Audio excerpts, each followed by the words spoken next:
রমাদান যে আসতেছে আপনাদের ভাল লাগে? হ্যাঁ, রমাদান নাম শুনলেই মুমিন হৃদয়ে বয়ে যায় প্রশান্তির ফল্গু ধারা, ঠিক কিনা?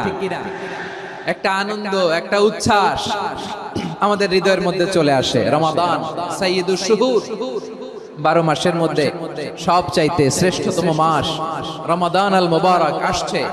আত্মশুদ্ধির মাস, আত্মসংশোধনের মাস, শুদ্ধাচারের মাস, নিজেকে আলোকিত করবার মাস, ঠিক কিনা বলেন?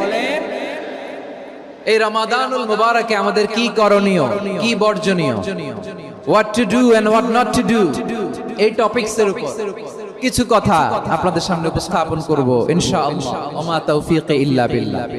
আমার প্রিয় ভাইয়েরা, আমি আমার খুতবার শুরুতে সূরা বাকারার 185 নম্বর আয়াত তেলাওয়াত করেছি, যেখানে আল্লাহ তাআলা কোন মাসে কোরআন আল কারীমকে